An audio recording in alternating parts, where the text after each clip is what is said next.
Accueillis selon l'usage par des chants et foulards de soie blanche autour du cou, symbole de bonheur et de pureté, notre séjour à Shangri-La s'achève par une soirée tibétaine très conviviale où viande de yak fumée et thé au beurre de yak nous seront offerts avec beaucoup de gentillesse.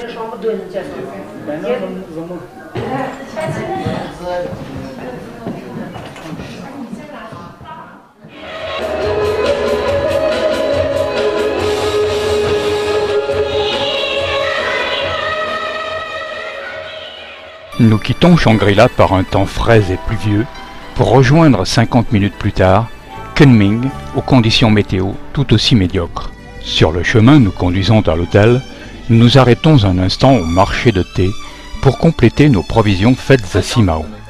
Comme toutes les boutiques, les différentes variétés de thé aux arômes enivrants y abondent, entremêlées d'odeurs de jasmin et autres fleurs toutes aussi parfumées.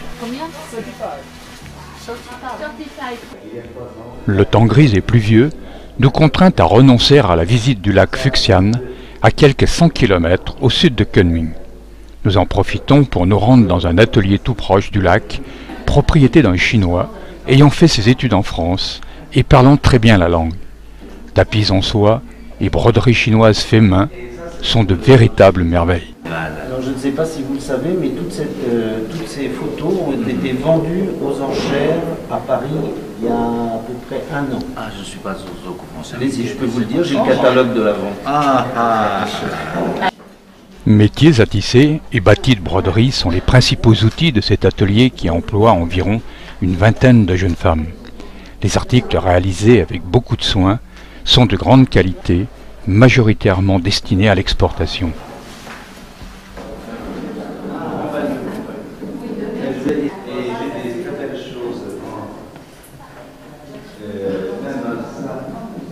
Ça, c'est des objets en bronze là, qui est derrière dans le fond de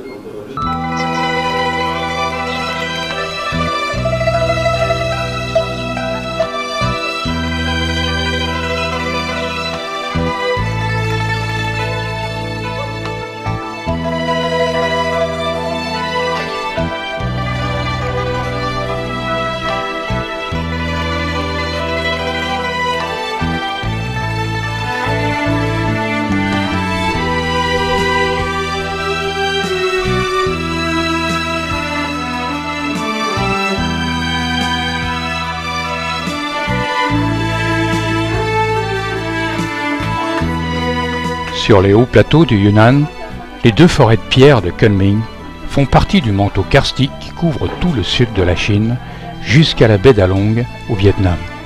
À Shilin, la plus connue et la plus spectaculaire, ces formations se caractérisent par une concentration de roches peu élevée, aux formes fantastiques, que les Chinois se plaisent à affubler de noms poétiques.